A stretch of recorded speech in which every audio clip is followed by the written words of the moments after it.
better? I got tea. I got a cigar. I'm talking to you about Bitcoin. What's better What than more do you that? Come need in on. life? What more do you need in What more life? do you need in life? So Everyone this, wants fancy stuff. I don't need fancy stuff. so this is our inaugural look into Bitcoin. It's unnamed at the minute. The inaugural unnamed look into Bitcoin casual discussions, we'll call it for now. But I'm sure you'll give us some great quotable headlines throughout this little talk. So, first and foremost, can you just give us a quick, brief introduction to who you are? Yeah, so my name is British Huddle. I'm an investor from the United Kingdom, born and raised in London. I got my start in real estate and then stocks and then gold. Thought Bitcoin was a scam for a very, very long time until 2020. And then the penny dropped. And I had this visceral panic about not having enough Bitcoin. And then I just went down the rabbit hole and here we are. I think we've all felt that before, that kind of just sinking feeling. It's maybe unique to initial cryptocurrency investments of just the, oh wow, it clicks in your head and you realize the necessity for crypto and Bitcoin, and at that point it is just how do I get all in as fast as I can. So what actually made you make that first kind of, oh damn, this is something that is going to change finance? It was Saifedean. I was listening to the Bitcoin Standard, and a friend of mine who I very much respect, who also thought Bitcoin was a scam, had suddenly listened to the Bitcoin Standard and become a Bitcoin fanatic. And so he said, "You need to listen to this book, and then we're going to have a conversation." So it was during the pandemic, and I was walking around the park like a moron listening to this book, and he just mentioned stock to flow. Like before he went into it, he just mentioned the idea of stock to flow. And having a gold background, it was almost like the Matrix just cleared out the way, and I could see exactly. I was like, I have been thinking of Bitcoin like an equity, and I should have been thinking of it like a commodity. And I just knew I'd fucked up, basically. I don't know if I can swear. Is that all right or no? Go for it. Go for it. Oh, As I cool. said, first one, we have no rules here. Uh, All right. Whatever you feel like. You're smoking cigars, you're drinking some tea. We'll get some swear words in there. Listen, it's 8 p.m. at night. What else are you supposed to do? It's 8 a.m. in the morning here. I think we may have picked the complete opposite ends of the world for this discussion, which is great. But that's powerful, though, isn't it? Because think about it. Like, if right now we were doing business and I wanted to get capital over to you, I would need to wait until tomorrow morning. No matter where I was banking in the world, I would need to wait until tomorrow morning to file a transfer request, which would then take 7 hours for some human being to check it and then be sent over, and then some moron on your side to check it and then be credited into. So we're looking at a minimum of 48 hours between us saying yes and you getting the money. And with Bitcoin, if I wanted to do business with you, within 20 minutes, you can have the money. Yeah, I Any think especially as we go forward and it maybe becomes kind of the base settlement layer for large international transactions, there's just nothing comparable. I mean, how much would it cost to send $1 billion of gold halfway across the planet? it's yeah, I think it's probably 10 to 20 million dollars to do that. So, on that topic, would you classify Bitcoin as money or a commodity? Or is it both? It's both. Right now, it's at the store of value level, right? It needs to become a store of value. And once it becomes a store of value, then we can start looking at how to transact with it. I think Bitcoin becomes the base layer, as you said, and then something else gets put on top of it to allow the fast international transactions that we need. Unfortunately, I'm not the Bitcoin maxi, which thinks that you're going to be transacting on the Bitcoin network in Satoshis for good. I don't think goods are going to be priced in Satoshis. I think there will be other currencies, but they will be built on Bitcoin rails eventually. Yeah, I couldn't agree more. I could see definitely a situation in that regard. I think it may be, at least at this point in time, a little bit optimistic to imagine complete hyper Bitcoinization where we just do all transactions in Bitcoin. And especially at this stage when, like you said, it's still obtaining that store of value title. It's still growing and maturing as an asset class. And no one wants to be the guy that pays 10,000 Bitcoin for a pizza right now. So its use as a money currently is speculative to say the least. But Well, you think about it and you go, well, right now it is a money, right? Right now its use as a currency might not be appropriate, but its use as money is completely appropriate, right? Like that's it. That's an interesting distinction that we fail to make, and I think it's quite important. I think right now Bitcoin, it's not it shouldn't at this point. Anyone who's I always say this, like anyone who is buying Bitcoin, which is the hardest asset humanity has ever created, and then deciding to buy a piece of fucking art with it because they want to support the community is a moron. But that's my perspective. Like you should be holding on to your Bitcoin as hard as humanly possible at this point. You should not be looking to sell it. You should not be looking to spend it. You should not be looking to, make yourself feel better by going to. You just shouldn't do anything. Just hold on to it. Just buy Bitcoin, shut the fuck up, and you get fabulously wealthy. It's very, very simple. absolutely. So I know you're a big proprietor of the bullishness of potential ETF approvals, specifically in regards to BlackRock. Could you just give us a little bit more info on that? How do you think a Bitcoin ETF will have an immediate and long-term impact on Bitcoin? I think the ETF is the single most important event for Bitcoin since Bitcoin. And the reason for that is that if I ask you about treasury bills right now, there's probably less than 50 to 100,000 people in the world that truly understand how treasury bills work, how bonds work, right? There's less than, but every person who has a mutual fund is invested in them, right? That's the benefit of an ETF because now nobody needs to worry about self-custody. Nobody needs to worry about, what is this asset? How does it work? It just gets handled for you. You get your exposure and you can say, the beautiful thing is you can say I'm a Bitcoin investor without even knowing about it. And that is beautiful for Bitcoin. There's obviously going to be the purists, and I agree. If we finally have a bearer instrument of an asset, you should probably take some responsibility and learn how to actually bear that asset. But the fact is, most people won't. Most people don't do that. Most assets at a scalable level are not bearer instruments. Like property is not a bearer instrument. Stocks are not a bearer instrument. So, and most of gold is not a bearer instrument. No, the divergence between paper gold and physical gold now, I think, has grown so exponentially that it's hard to classify the two as the same. So you could potentially see a future in which the 60-40 of equity bonds for traditional portfolios becomes the 50-40-10 with Bitcoin taking up the minority of a portfolio. Yeah, of course. I mean, there's a reason why BlackRock's into this. BlackRock, the biggest purveyor of ESG investments, has basically said that ESG is almost dead.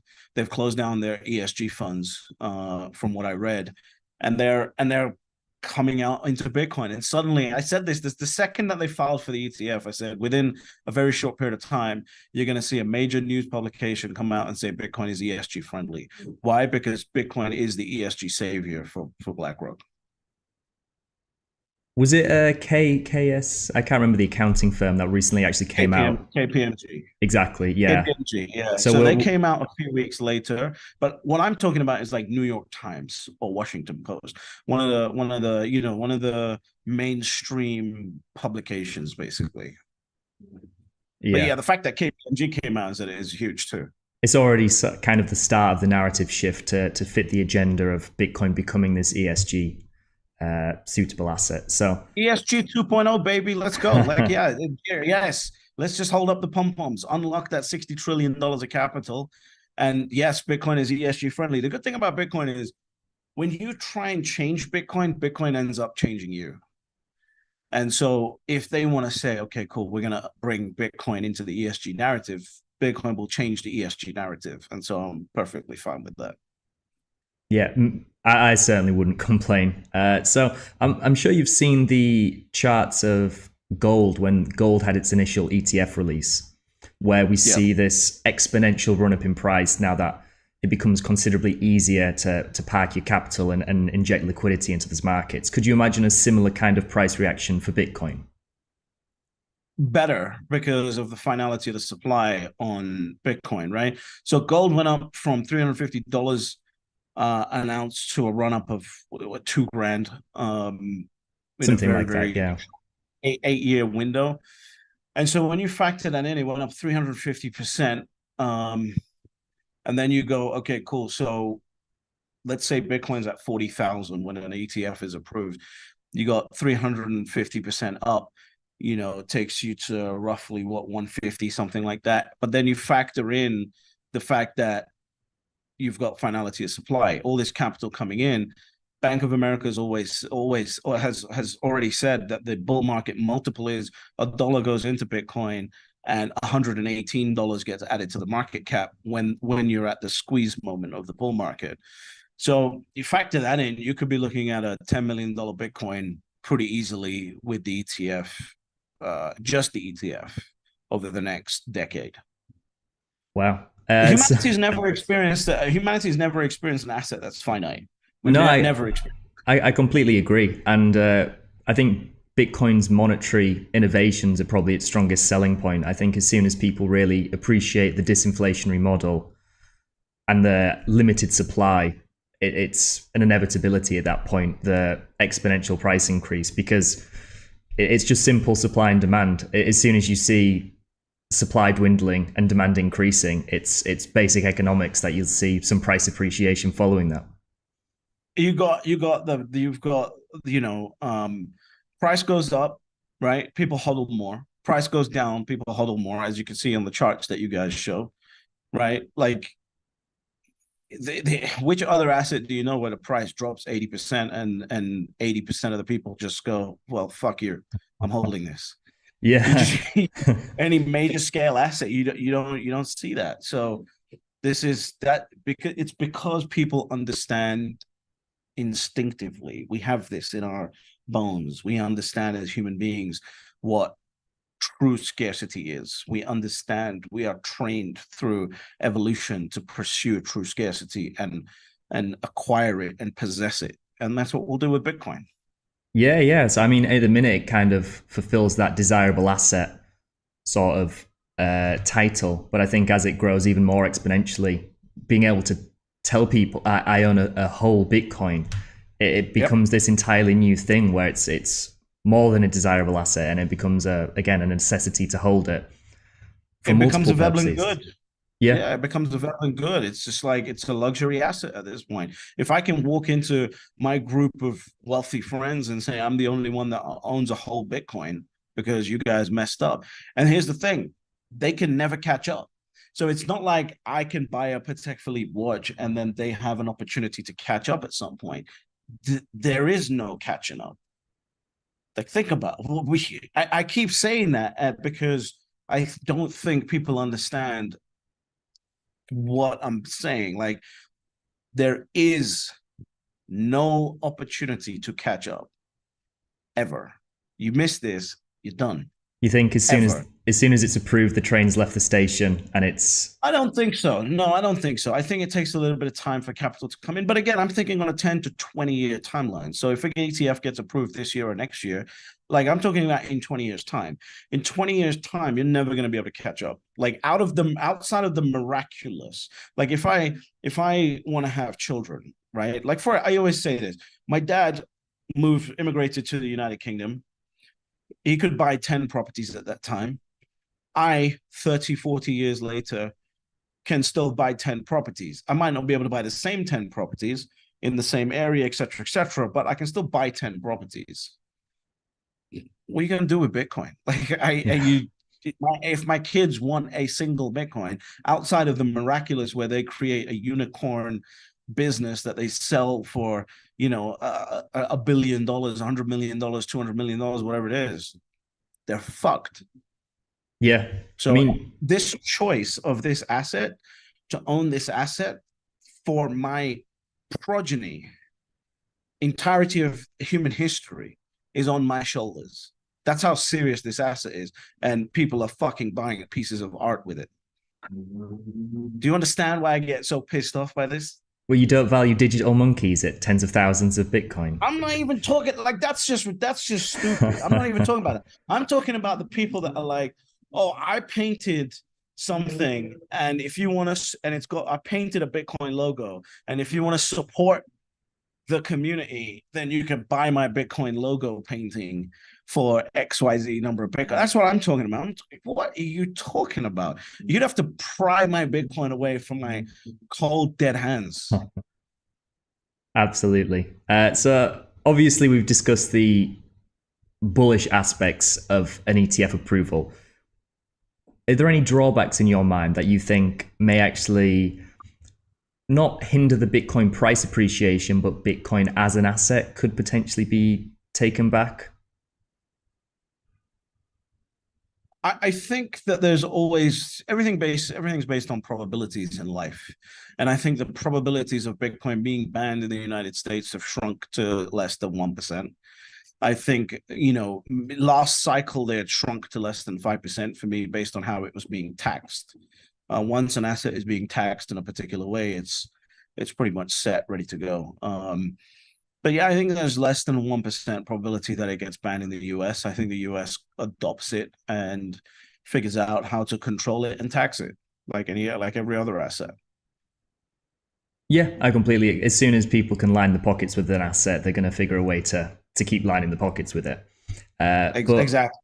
in regards to potentially, I know the larger ETF filings are spot Bitcoin, meaning they need to be actually backed by real Bitcoin. But as we move to kind of a paper Bitcoin future, do you think that kind of mitigates the scarcity element? Is if we can in the future No, fractionalize the Bitcoins or anything? no, because that's done on the futures markets. And the futures markets have always been around, right? And when you study the lawsuits that have happened against JP Morgan, for example, for gold manipulation, it's like fractions of a percent of profit that they've made.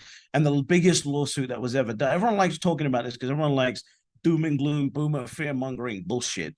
But the biggest lawsuit that was done was JP Morgan spoofing the market. Now, all that means is, let's say gold is trading at 1,900 an ounce. They'll go in and put in a bunch of orders at 1,800 an ounce. And as the price starts cascading down, because these orders get filled, they close their $1,800 order so that therefore now they can acquire it and the price shoots back up again. That's it. That's normal market process. There, you would in order for the type of co-opting to happen that people are talking about, you'd have to violate securities laws, commodities trading laws. You'd have to completely circumvent the market structure of the United States capital markets in order for that to happen. That's just not going to happen. You'd need political alignment on a level that you're never going to get in the US. So a lot of that is fear mongering from doom and gloom boomers that want to sell newsletters, in my opinion. No, valid points. I completely agree. So, could you see Bitcoin becoming more of a hedge assets, kind of similar to gold in the future, especially once we kind of get this more traditional adoption? Bitcoin is nowhere near similar to gold.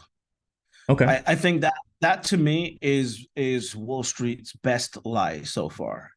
Bitcoin is similar to gold because Bitcoin is not a dead asset. I can use Bitcoin and look at what Strike's doing. It's fucking phenomenal, right? They're using Bitcoin as a base layer to transact currencies around the world instantly.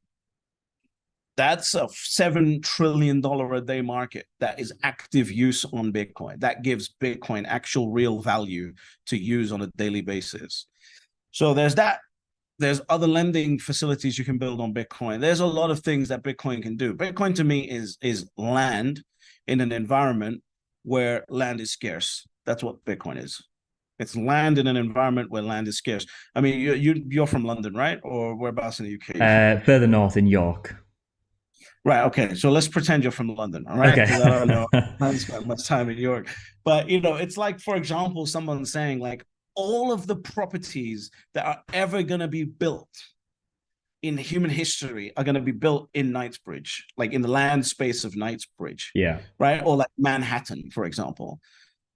Do you want to own a property or do you want to own a piece of that land in Manhattan, like or Knightsbridge? I want to own the land. Like I want you to build on my stuff and then and then pay me a royalty for it. I want you to build an internet company and pay me a royalty for using my piece of the internet. Yeah, absolutely. True digital scarcity and desirability, I think, is even now after the growth from fractions of a penny to nearly $70,000, I think is still being underestimated. And like you said, Absolutely. that the untapped market of international settlements and how it could facilitate trillions of dollars of real transactions globally, unlike anything else, is still, I think, being kind of understated how big an impact that can have on the financial markets. Yeah, I mean, PayPal, the former CEO of PayPal coming out and saying what he said about Bitcoin is like, okay, you look at Jack from Strike, who I think is absolutely phenomenal, right? And Wall Street goes, oh, forget this kid. And now you got the former CEO of PayPal coming out and saying the exact same vision that Jack had years ago, that Jack's actually executed on, that PayPal can't seem to find their way around. Like, this is huge. Like, these guys are lying. Like, they're just coming on CNBC and blatantly lying because they understand it. If anyone tells me that BlackRock doesn't have 200 people whose entire life fucking mission is to figure out what Bitcoin is, you don't know what you're talking about. You think you think tweeters like me and like other people are smarter than BlackRock's 200 PhD nerds? Come on, like they're way ahead of the game more than what people think. I'm just imagining a team of BlackRock PhD nerds getting up at 7 a.m. in the morning, getting into the office, getting on Bitcoin Twitter and having to go through all the memes and try and write that all up in reports and try and make sense of it all. But yeah, that's exactly what's going on. That's yeah, yeah. exactly what's going on. So you brought up PayPal, who have recently launched their own stablecoin, and we're kind of getting to that stablecoin market expansion where everyone wants a fiat pegged stablecoin, and obviously that eventually leads into the topic of CBDCs. Could you give your opinion on those? I've got an unpopular opinion. I think they're coming, and I don't think there's anything that anyone can do to stop it. Because in order for the current financial system to survive, that has to happen. Now, there might be countries like the US where it happens later than in the United Kingdom, for example, but it's coming. There is no way that you manage to do behavioral economics with the current financial system that we have. The best way to do it is to have a digitized currency that you can control, that you can incentivize in certain ways, and get people to do certain things that you want them to do. Like, unfortunately, the way out for the US and the US dollar is significant inflation for a very short period of time, right? If they've got 130% debt to GDP ratio, if they can inflate at 100% a year for 2 years or 3 years and lower that down to 90% debt to GDP and extend the life cycle of the US dollar by another 40 years, you bet your ass that's the path they're going to take. So the best way to do that is to use a CBDC, press a button, and everyone's wallets gets a bunch of money that they can spend. So they sort of, even though the prices go up, they stay sort of at the same level. So could you see a kind of deliberate hyperinflation in sort of more developed economies at some point in the future? It's the only way out. Like, how do you? There's no other way. The only other way out would be someone standing up and going, "We fucked up. We got to reset the whole thing."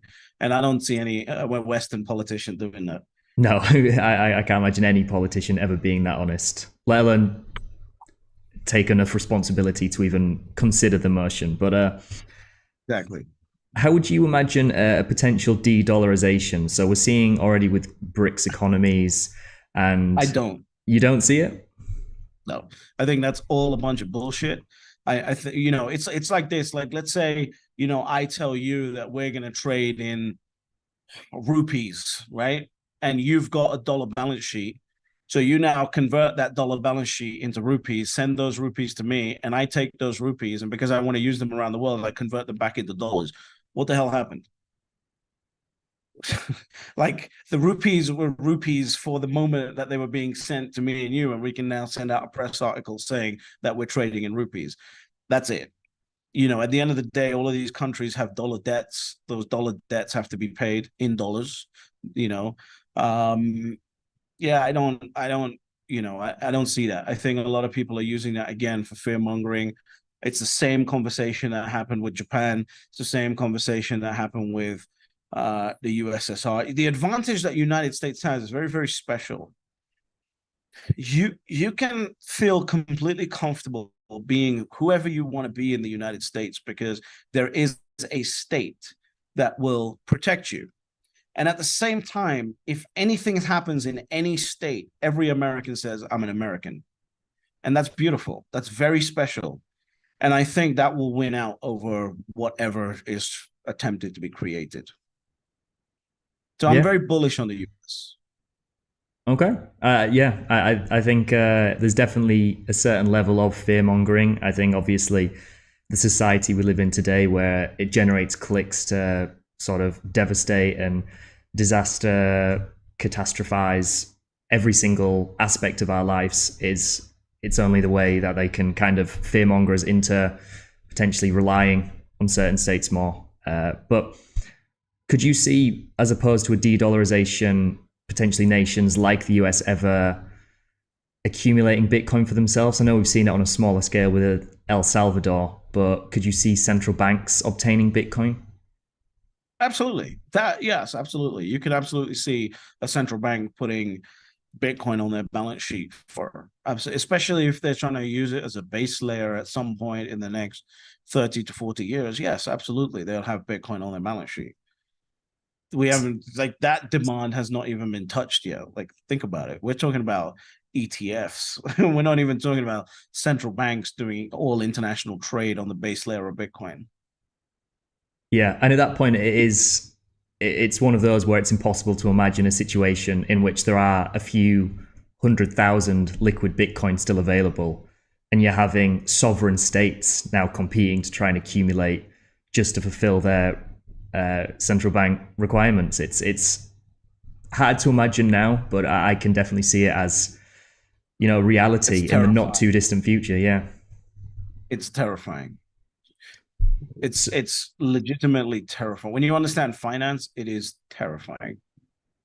So we're going to potentially see an ETF, institutional demand, maybe a sovereign state demand. Could you see almost like a demand super cycle? I mean, we're obviously having the very predictable supply shocks. It's at 4-year intervals, but now we're seeing, I know everyone had that narrative last cycle that our institutions are coming and we're going to have this huge mega super cycle that's never going to end. But could you actually see that as something that could actually come to fruition going forward?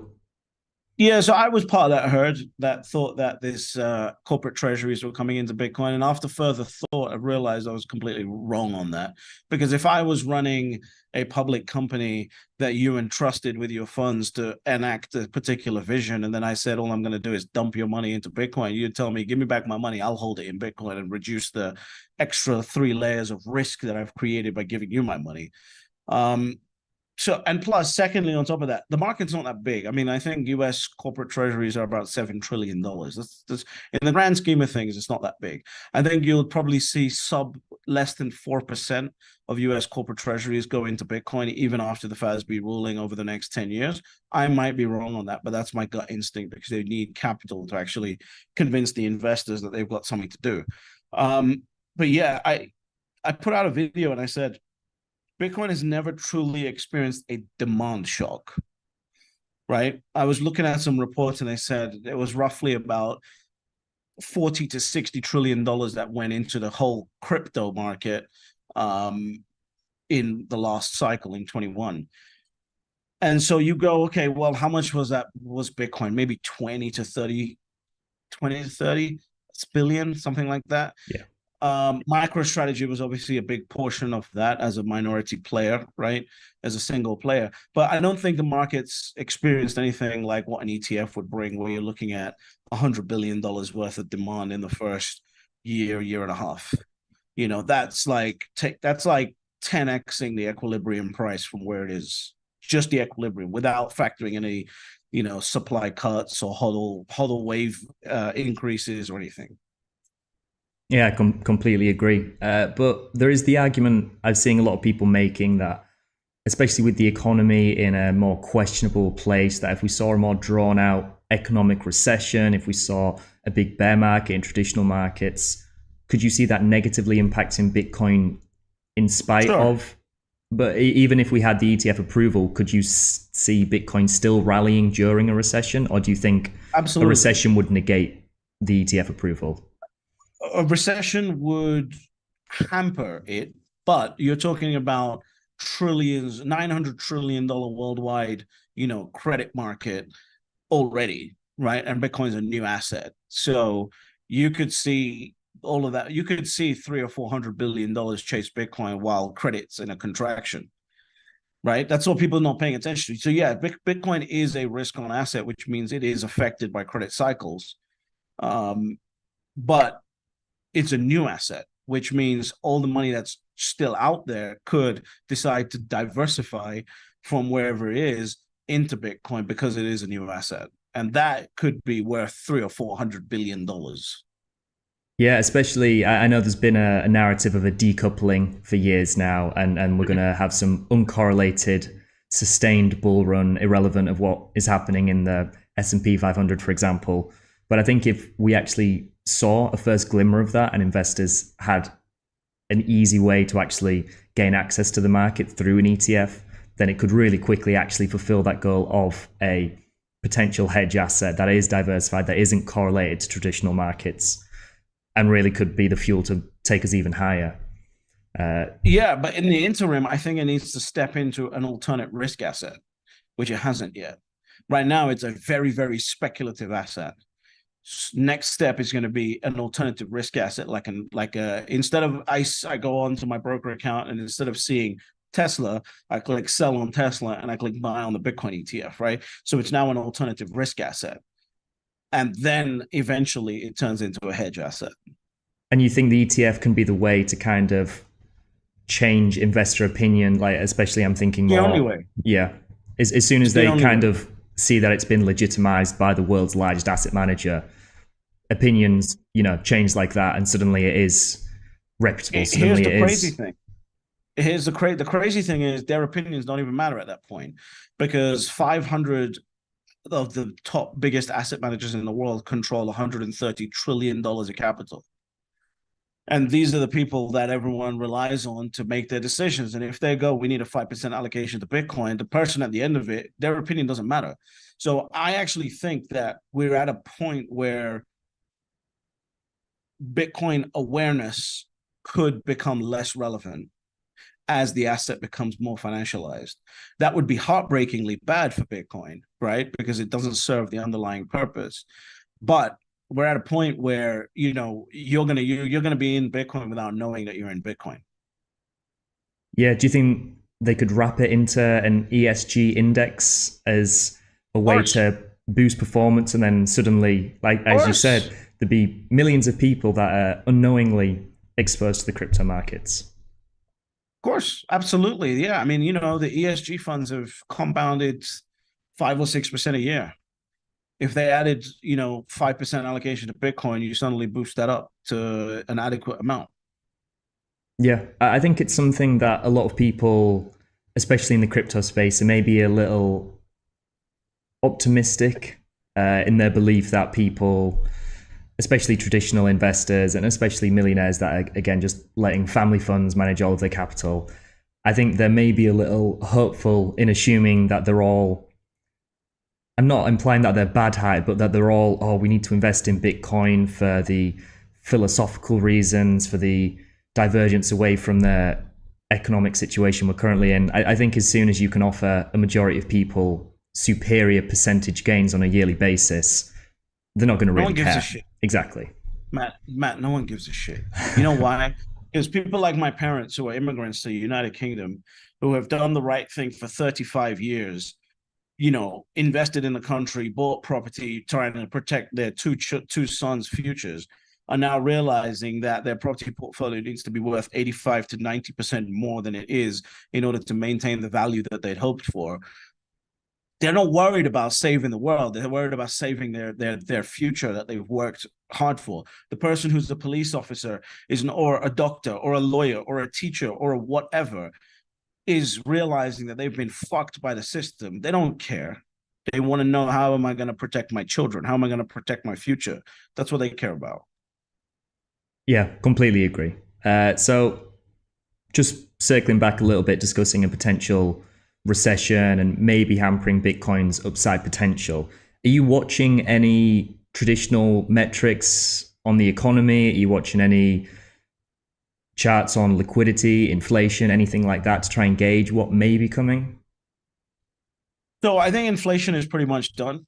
I think that narrative is going to continue to the downside. That's just what I think. The only thing that's worth watching is the US 2-year yield, which is known as the shadow Fed. If you look at it, the 2-year yield leads the Fed in every motion. And as soon as the Fed funds rate exceeds the 2-year yield, you're in trouble territory. And it exceeded it in March. So now we're in shit show territory, and we're going to see how long the higher for longer lasts before something really breaks. The good news is that this Fed has openly said that, if they need to reverse their position to the downside on rates, they're happy to do that very, very quickly. So that part is a good thing, but we're in danger territory at this point. So I would just watch the 2-year yield, and the 2-year yield will tell you exactly what the Fed's going to do.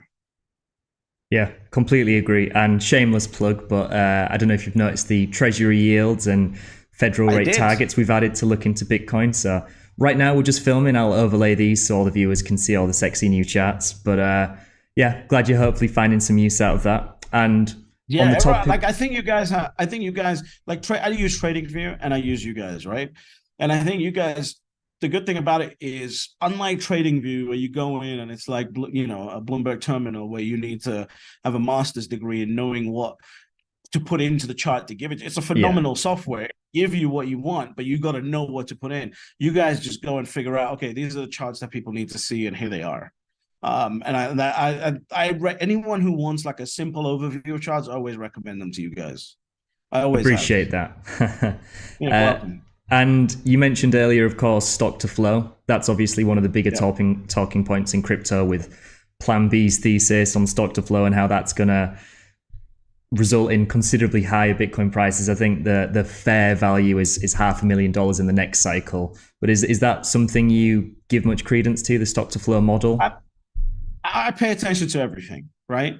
And I think Plan B has gotten a lot of stick. And the reason why he's getting a lot of stick, because I think he's right on his idea of stock to flow.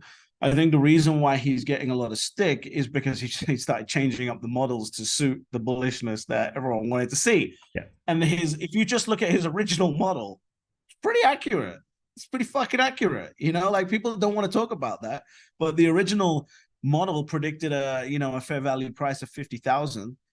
And it's pretty damn accurate. Like, I don't know what to tell people, So yeah, the next one says 500,000. Who knows? We might break that. We might screw that one up as well. I don't know. So I just look at it as a light entertainment, and I think it's important to study everyone's models. I think that's what the beautiful thing about Bitcoin is. I can be sitting in South America, you're sitting in Asia.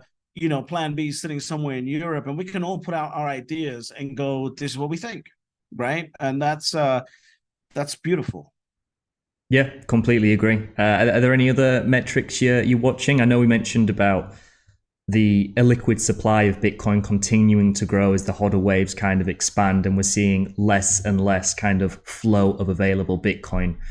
Do you think that's just going to continue to expand? Well, decrease? Yeah, so I think there's always going to be a shift in that as the price starts to go up. But I think we're at a key inflection point right now. I think we're at a point right now where the next buyer of Bitcoin coming in is a much more legacy buyer than the buyers that we've had in the last 4 to 8 years. So what I mean by that is that there might be a sudden tick up in liquid coins, but the next buyers who buy them, you're never going to see them ever again. They never sell. Like Michael Saylor just announced they bought 5,400 whatever coins. Yeah. Do you think you're ever going to see those ever again? No. Right? Like that. Right. That to me is what's happening. So you might see a short-term tick up in liquid supply, but I think it's probably the last time, because the next buyer that's coming in knows how to access financing, knows how to access, the financial system in order to generate liquidity on a long-term investment. So you could see a future where people are maybe borrowing against their Bitcoin. They're using their Bitcoin for collateral. So once they buy, they never have to sell because they can just borrow against it. I think the future, yes, I absolutely think that. The problem is that most people are not sophisticated enough to execute that properly. So you would need to be very, very smart on how you execute that. Otherwise, you will get liquidated out of your position. And I think the average person should not screw around with any Bitcoin lending, especially in 2023. I don't care who anyone is. I don't think you should be fucking around with lending against your Bitcoin in 2023. Wait until 2033, and then I guarantee you there's going to be some better options out there, unlike fucking BlockFi, Celsius, and all this bullshit Yeah. that was out here. So wait until 2033 and then figure it out. Until then, hold on to your Bitcoin as hard as you can and just wait, because the financial markets are developing. There will be a time where BlackRock will say, or not BlackRock, someone like JP Morgan, even though they just did a ban in the UK, but they will turn around at some point and say, we want you to put your Bitcoin up as collateral at JP Morgan, because they can lend against it. So it makes sense. It makes sense for them to accept it as collateral because they can lend against it 20-1. But Would you you need someone big enough that's able to carry, or able to sustain the cost to carry on the asset while the asset is fluctuating. Someone like BlockFi can't do that. So they get screwed over. do you think an ETF is kind of a step in that direction where we could maybe have Bitcoin banks where you could deposit your ETF Bitcoin and then borrow against that? Well, this is the thing. Everyone thinks that that's a new market. That's not a new market. It's the idea of stock loans against, the S&P 500, SPY ETF, or QQQ, the NASDAQ ETF. It's been around for decades. So that's the other thing that people are not realizing. The second the ETF comes out, I can now open up the lending markets on Bitcoin through the ETF. There's no new bank needed. There's no new regulation needed. There's nothing. That's already there. It's already available. And the only thing that the banks will need to determine is what the loan to value is on the ETF. And they then don't need to worry about custody. They don't need to worry about how many wallets you got, where the wallets are, is it secure? All of those insurance risks go out the window completely. So I think there will be a small market for people who want to loan against their actual Bitcoin, but then they'll be paying unchained capital rates of 12%, and you borrow against the ETF, and I think you'll get much more. Someone's having fun outside. You'll get a lot more. You get a lot more favorable interest rates by doing it through the ETF. And that's where I think most smart people, because if you're doing $1 billion of Bitcoin and you want to borrow against it, paying 12% versus 3% is a huge hit. So you'll just say, because you understand markets, all you say is, fine, I'll deposit my Bitcoin into the ETF and take a loan position against the ETF, and I save 9%. I'm doing that all day. Yeah, I don't care absolutely. what toxic Maxi has to say. So these sophisticated investors, will call them for no better name of the word, that are going to accumulate Bitcoin, never sell, borrow against it. Do you think investors that are getting into the market today, their biggest mistake is not just accumulating, trying to add leverage to increase their exposure? What do you think the biggest mistake new people in the market are making, or existing people that have been in Bitcoin for years and are still kind of not at the point they want to be in terms of how much Bitcoin they actually own? Is not accumulating fast enough. That's the single biggest. I mean, you've seen my videos. I say, like, you need to get to 1 Bitcoin. The average person needs to get to 1 Bitcoin as a minimum, right? As fast as humanly possible. I wouldn't worry about, at this point, I wouldn't worry about, what price you buy it at. I wouldn't worry about any of that. Maybe once you get to the first Bitcoin, then for the second Bitcoin, start worrying about trying to time the markets to get the right price. But for the first Bitcoin, what's more important is you just getting your hands on the damn Bitcoin. And most people are not doing that. The worst thing I can think of is people trying to fucking DCA into the markets. And DCA, let me just clarify before everyone starts jumping at me on what DCA means. True DCA is when you've got, say, 100 grand in the bank or 10 grand in the bank, and you say, I'm just going to put a trickle buy order of, $500 a week. But the 100 grand sits there. A DCA is not, oh, I got paid today, so therefore I'm going to DCA into Bitcoin. No, what you're doing there is doing a lump sum purchase on a monthly basis. I'm talking about pure DCA. And there's there's there's a study out there that what's his name? I've forgotten his damn name. There's a study out there. I'll send you the link to the study. You can put it in there. And he compared Bitcoin as a lump sum purchase to DCA, and the lump sum purchase wins every fucking time for a long term investor. Stop worrying about it. Get into it and understand what the asset is, and decide to buy it and execute. Stop wasting time. Everyone's wasting time. You're wasting time in a race against scarcity, and in a race against scarcity, scarcity always wins. I completely agree. And I think a lot of it as well is people's minds have maybe been somewhat warped by seeing people on Twitter go from a few $100 accounts to $1 million accounts on the next big pump and dump scheme, and have just got this emotional bias in the mind, this short-term thinking that they want to, 10x, 100x their portfolio, and in the end, they actually damage their returns. I think if a few years ago you've told people you can bank 20, 30, 40, 50% annual growth, that's like nothing we've ever seen before. But for some reason, in the current day and age, anything less than 100% annual returns is terrible. So I think a lot of it is this short-term thinking at a detriment to their long-term accumulation by just playing these short-term games and not actually seeing the bigger picture of where Bitcoin can be in 5, 10, 20 years time, rather than just focusing on where it is in 3, 5, 10 weeks time. It's I think that's probably one of the biggest issues we're seeing.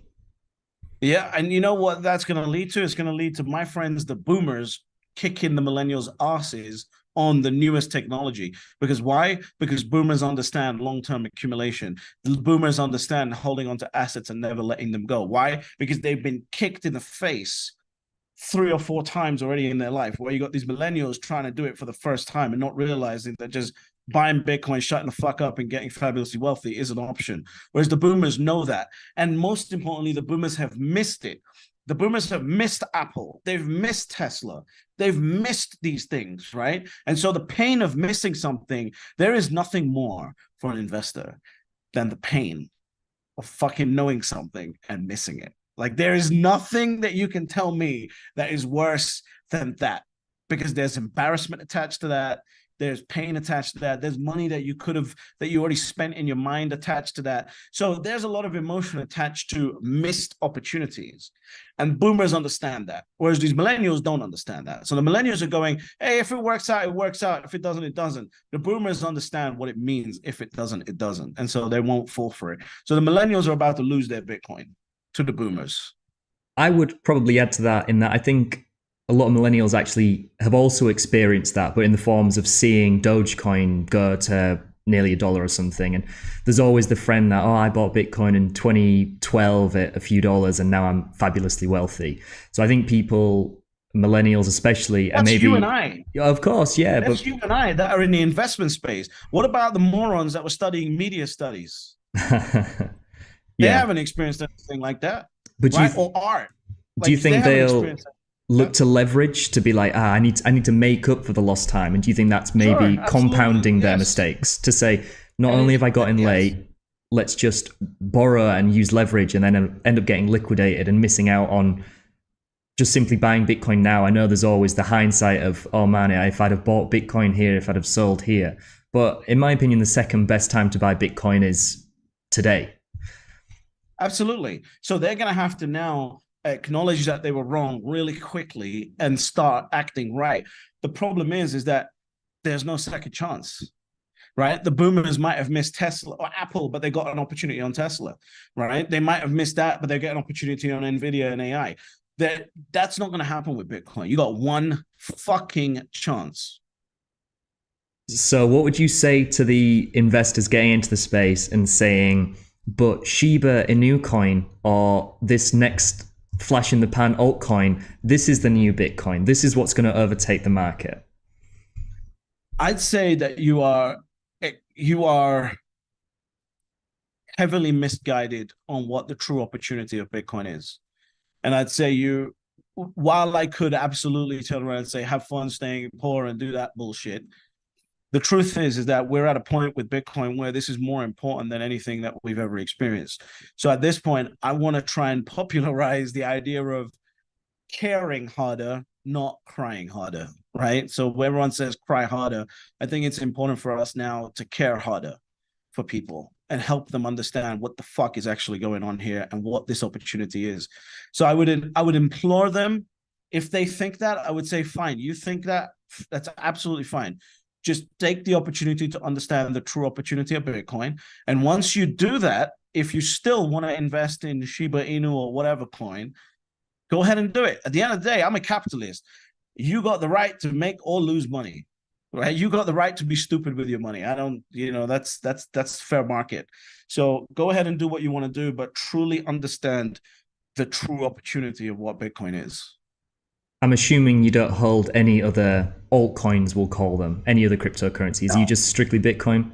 I must admit, dabbled in them, right? Because when you're as an investor, you're coming new into the market, you need to see what all this shit is about. So I dabbled in them, but no, I don't have any of that anymore.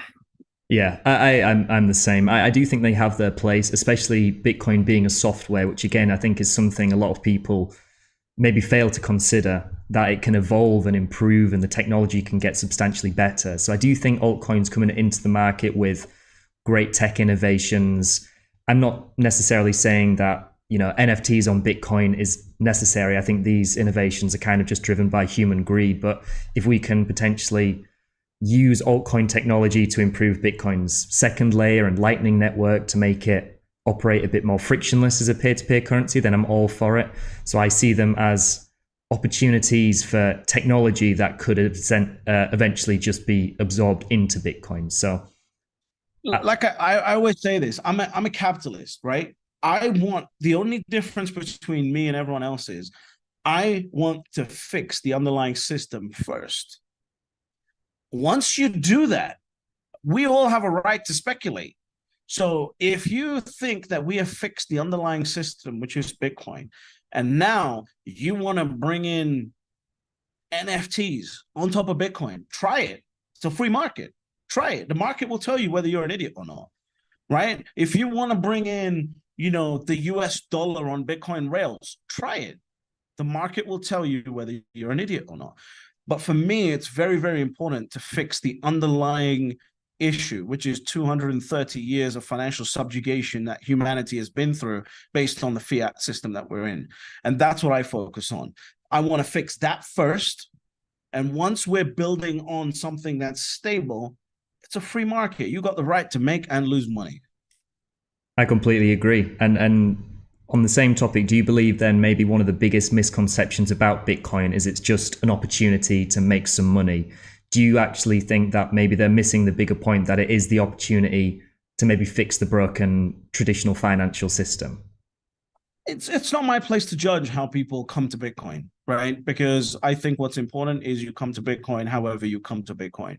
I understood it as scarcity, right? That's the pin that dropped for me. Some people understood it as a humanity saving technology. That's the pin that dropped for them. Some people will understand it as just a trade, and that's okay. Come to it. But then, what will happen is you'll buy that Bitcoin and then you'll think about selling it and you go, fuck else am I going to buy? I can't just hold dollars. So Bitcoin will fix you one way or another. Completely agree. I remember when the pin dropped for me a few years back, and initially I was the guy that had heard about it and saw the profit and was like, damn, that could have been me. I could have been the one, jetting across the world rather than sat in this office. And it was actually afterwards when I lost all the money. I think it's a similar story for a lot of people, where you deep dive into it and say, okay, remove the element of just it being a vehicle for profit. What actually is this? What does it actually mean? How can this actually improve not just my financial situation, but kind of the broader market? And then after that, after I kind of fully understood it, that's when the pin dropped. And I think anyone that hasn't had that pin drop moment maybe just lacks the complete understanding of what it is as a commodity, as a money, as this new digital asset. I agree with you, but I'm very empathetic to people coming in and discovering it at their own pace. The only thing I want to, so a lot of people say you have to understand something before you put your money into it, right? I just don't agree with Bitcoin. Like, just dump your money into it, start getting the heart palpitations with the volatility, and then guess what you'll do? You'll focus on it and learn about it. And as you do that, you'll understand what it is, why it's important, etc., etc. I agree again. So obviously, we discussed before a lot of traders and new people getting into the space, probably quite emotional, and especially those that don't have huge amounts of capital. Once you see that volatility you just mentioned, and maybe that might be too much for them to handle, they sell. Do you watch price action? Do you take into account the wild swing? Yeah. Yeah, I have to, because it's just in my DNA. Like, I've been doing this for too long, doing investing for too long.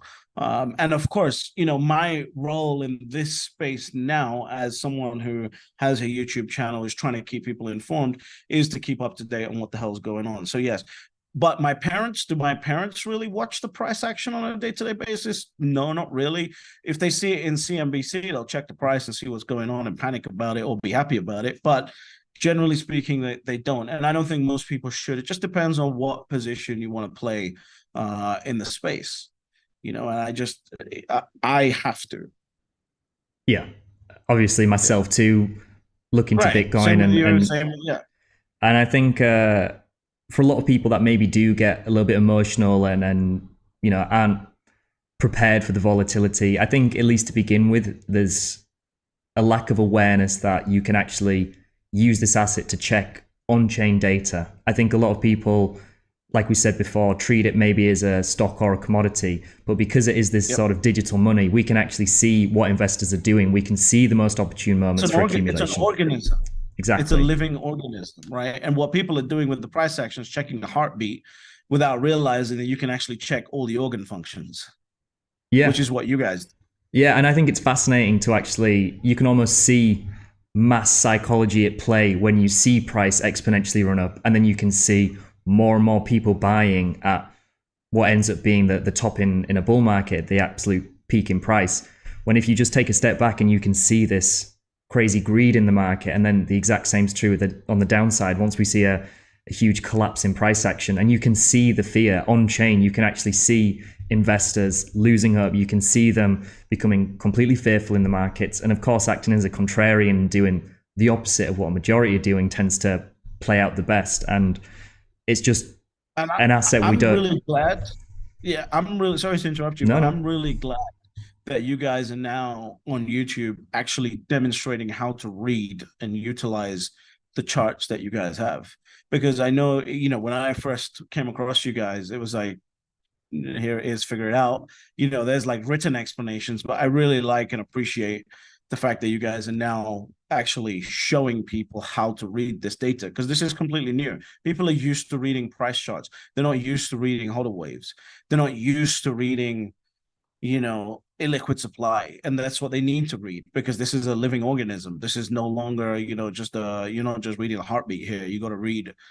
You can read what's happening to the liver to figure out what's eventually going to happen to the heartbeat, and that's what I think you guys allow with Bitcoin.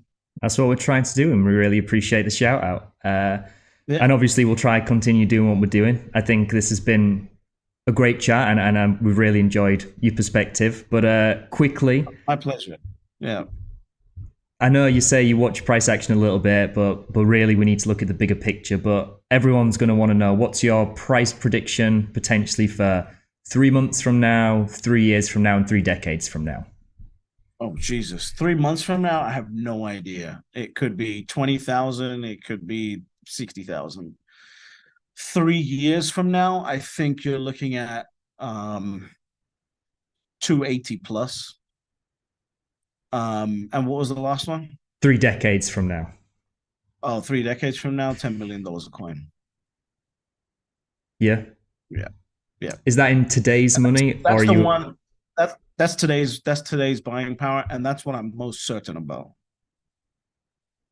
Yeah, I think I agree. My confidence in longer term price predictions is almost, I'm more confident in those than I am in the short term price predictions. And I know the range of my long term ones might be absolutely massive, like trillions of dollars in market cap, but it seems so much more predictable just given the adoption that we've seen, given all the fundamentals that we're seeing coming up, given the economic conditions, than purely speculating on more shorter term price action.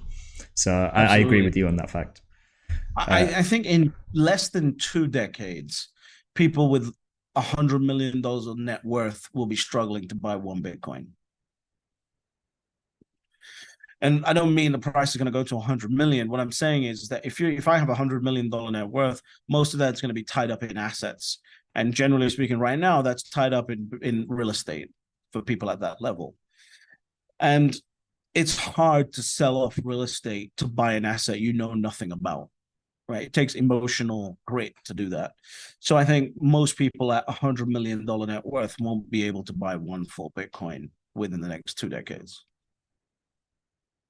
That'd be a future I'd like to see, and one we could hopefully both benefit from, and hopefully anyone that's appreciating the content we put out and trying to actually send the message to and educate on can appreciate and take advantage of as well, especially given the fact that I think, again, a lot of short-term nature is taking over the fact that we're on the cusp of potential ETF approval.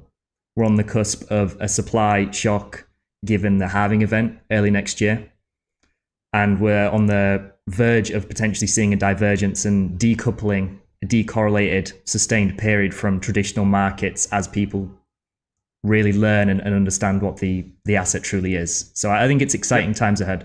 I think people are maybe just have tunnel vision on short-term profits based on their own emotions, but zoom out and use some basic metrics that are looking to Bitcoin provide. Look at some great analysts like yourself who can shed some light and some great insight on the fundamental happenings, and then suddenly the picture becomes crystal clear. I completely agree.